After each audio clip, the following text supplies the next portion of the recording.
Okay. Going live, bullet going live, V-Lock going live, plug going live. Bend your back and bust it, bend your back and bust it, bend your back and bust it, bend your back and bust it. Going live, bullet going live, V-Lock going live. Disgusting, I'ma throw some more. I got plenty bounds. Want you? What up, guys? It's another episode of Dope in the Garage, and I am your local dope dealer, Marlee. I'm here with... What's going on, man? It's your dope dealer, Dash. And today we have a very, very special guest. We have Young Lion. Yeah, Sammie, man, what's good? Thank y'all for having me. Of course. Thank you so much for coming. I appreciate it. As always, we have blunt conversations. And Dash, why don't you explain to the people who been on the rock, what blunt conversations is? Most definitely. If you don't know, blunt conversations, man. You pull a blunt from the ashtray, you roll it up, you read the topic, and we'll discuss it. Straight, no chaser. Exactly. So we're gonna have the Young Lion, Sammie, do the honors, take us out with the first blunt. Let's see what we got. Okay. So the first one says, is it a city boy summer or no? You know, we got a hot girl summer going on, the city boys, hot boys. Which one are you? You city boy summer, hot boy summer, you just chilling? I'm chilling. You know what I'm saying? I'm naturally from Florida, so I think we start off as city boys and then we evolve. You feel me? Okay. So I'm taking the summer off. And from social media, though, I think the hot girls is out here. You know what I'm saying? Meg Thee Stallion.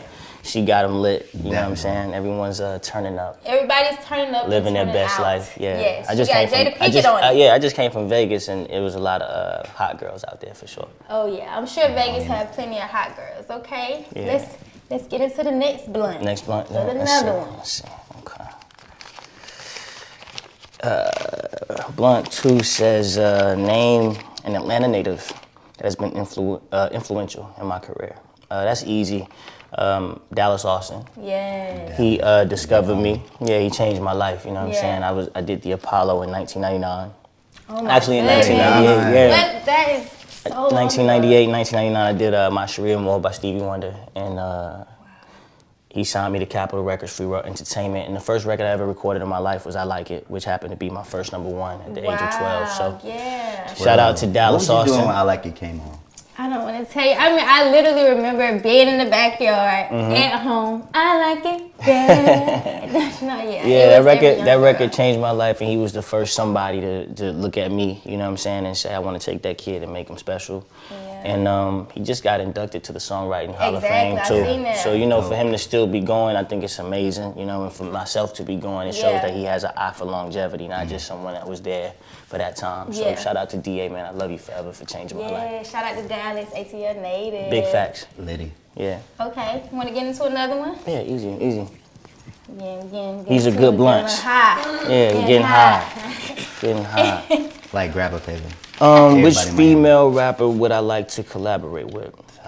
There's so many that's doing that thizzle right now. Crazy right now. I'm not even gonna go with the typical though. She's not like all the way out there yet, but I follow her on Instagram. She goes by Lady London. She lives in New York City.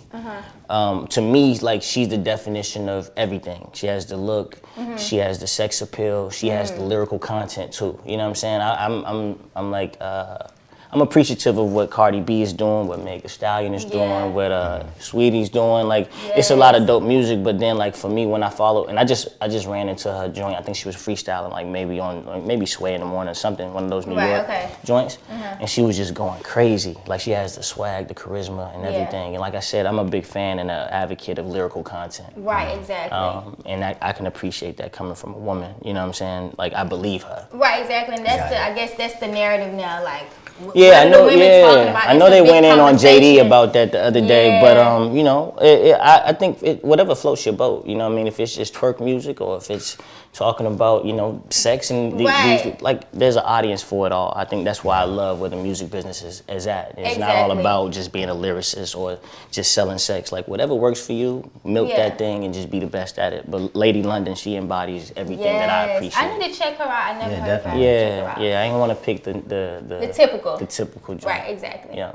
All right. Yeah. So on my new album, Everlasting, shameless plug. Of course. That's out right now. I have a song though entitled Success versus Love. Exactly. Because I haven't been able to in harmony and in peace have both. You know what I'm saying? The more I get popping, the more followers I get, the more sold out tours and money I make. It takes a huge toll on my love life because it's a lot for a woman to deal with other women fanning out over me. You know what I'm saying? And to a degree, I have to share myself with my lady as well as your fans. My fans. So if I could have either or love, because to me to have love is success. Yeah. You can have all the monetary things in the world and no one to share it with, you're still empty and incomplete. So in a perfect world, I guess to have love, genuine, pure love, would be considered success to me. Yeah, I totally agree. That was one of my favorite songs off the album, I can say, but the whole album rides. Thank you. The whole album rides. I appreciate it. I appreciate it. I put my soul into 13 songs and I let the world have it. Yeah, I definitely. For me personally, being a fan from the I Like It and then watching the journey and the growth, I definitely can see on the album the growth, the maturity, the evolution.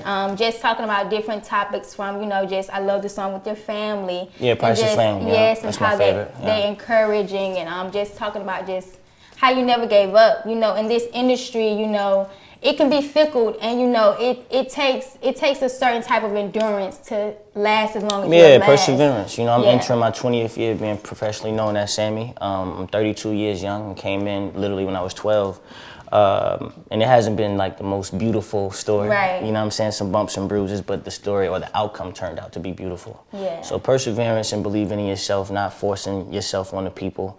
And I think, a lot of child stars, we kind of mess up when we try to be grown. I don't try to be anything. Yeah. I just simply am. You know what I'm saying? Yeah. I talk about the things that I've endured and things that I've overcome and things I've experienced, my triumphs and my failures. And everyone in their own life goes through those roller coasters of this thing called life. So I think if you're honest and transparent and you own your flaws, it keeps the people connected to you. Right. And that's the greatest part, is that I'm relatable. You can touch me. You know what I'm saying? That's it. Opposed to me just being this celebrity that you feel like you can't relate to. Yeah. So I'm blessed to have such a following and longevity and prayerfully, if I so decide, I got like 10 more in me. That's dope, man. 10 more, yeah. Bro, gotta know. Hometown fam. Miami, shout out to the crib, 305, yeah. In your 20 year as a music vet, what's your most personal project to date that you think since your debut album? I'm 4 albums in now. Yeah. The most personable one, and not to just be, cliche, it's actually my last one, Everlasting, because I've lived so much. And I guess where that title derives from is that every good relationship, every bad relationship, even some one night stands and flings, right? It's had an everlasting effect on the man I've ultimately become. Yeah. So I didn't just talk about one ex or my last relationship or my current, situation. I really took everything that I've done from, I guess, 17. That's when I really started to experience women, all the way to 32. And I put it into, again, 13 records. So that's my most personable, transparent project. It was like a personal journal for me and therapy for me. And I just was hoping, I was a little afraid to put it out there because it's not like, I wasn't chasing radio. Right. I wasn't chasing DJs and A&Rs and things of that nature. I was really doing it to get over certain things. And I was just hoping that other people could relate to the subject matter. Yeah. So Everlasting for sure is the most vulnerable album to date thus far. Yeah, and I definitely on the album, it's so many different topics. It's so well versed, and you speak, about the infidelities and things of that nature, and issues and things that you struggle with. Now, currently, as a 32-year-old man, do you feel like you still would have those struggles? I know, like we spoke about, it's hard, for the women, around. But do you feel like you've grown enough to where you have a certain level of, I'm good on that? Yeah, but let me say that. So it's like a 2 answer to that. Like, I believe in self-control. I've mastered that. But in the same token, I can never let my guard down to understand. Like, temptation, like, I play with fire. Again, I sing to women. I party with women, you know what I'm saying? I everything that I do, I get it from women. On how I look, how I talk, how I dress. So when you play with fire, when you play with that vice, and this is a daily thing, even especially with social media, you know what I'm saying? I'm so accessible, as are the women of the world. I can just slide in a DM to a girl that's in LA. Right, you know exactly. what I'm saying? So I'm always mindful of that. You know what I'm saying? Like, so I'm not a perfect guy at all. I make mistakes and I'm forever learning and forever growing. I think I'm just more awake and aware of my flaws and my demons. When you're figuring it out, you don't even know it's a flaw. You don't even know it's a vice. You think that this is how it's supposed to be. Facts. Yes. You know what I'm saying? So as you grow and really identify with self and look at yourself in the mirror and stop blaming other people for your mishaps and unfortunate things that goes on in your life, you can take accountability. And that's where I'm at as a man. Like, if I make a mistake, I'm able to look at myself and not deflect. Right. I'm good at that. I'm gonna have a way with words. I can make you think it's not me. You know what I'm saying? Right, exactly. But I don't play that game anymore. I like to chisel at myself. That's what Face to Face was about. That's like my favorite record almost, or my second favorite record on the album, is because I finally had to be like, why did I cheat so much? You know what I'm saying? Why am I so weak when it comes to women? Well, back then I needed validation. I needed pretty women, multiple, to tell me I was cool, I was articulate, I was charming. Okay. Instead of being fulfilled with self. Yes. I don't need nobody to tell me anything no more. Like, I'm a God-fearing man. I'm smart. I got my own money. Okay. My credit is legit. Talk your feel shit me? now. So now that I don't need those things fed to Right. me by women, I'm whole by myself. Right. Now I challenge a woman in my life to be complete without me. I'm not trying to feel daddy issues. I'm not trying to feel what your ex did. Yes. That's cool. You know, you can go to a therapist to heal. You can pray to heal, but don't have me making up for another man's mistakes. Yeah. So once I realized that it was me and I was the root of self and my problem and some of the demises or the crumbles of my past relationships, Right. and I could own that, I became a better person. Right. Yeah. So speaking of, learning and growing, becoming this better person, taking more accountability, what is the last book you read or the book you want to recommend that people should read? I read it once before. I'm reading it again now. The Way of the Superior Man. Yeah. It talks about women, lust, and money. You know what I'm saying? Again, 3 things that if you're not mindful can bring great ruin to you. So it just teaches you, self-control, particularly with a woman. We're night and day when it comes down to male and female. So it teaches you how to tap out of your masculine, to tap into your feminine, but still feel masculine. You know what I mean? Man, brother, so many gems you dropped on us. So many gems. Thank you. So many I wish we had an hour. Man, listen.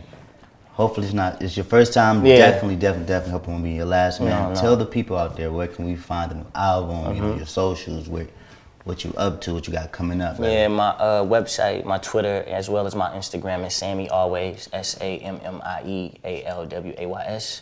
My Facebook and my Snapchat, Sammie Lee Bush. Do follow me. And then Everlasting, my new album, is currently available on all digital formats. And the second leg of the tour looks to kick off in October, so I can't wait to see y'all. Yes. Listen, man, y'all go. Make sure you listen to the album. Yeah, it's out now, It's man. fire. Pure R&B. Yes. Yes, Dope in the Garage. It's another episode of Dope in the Garage, guys. Hey. Yeah.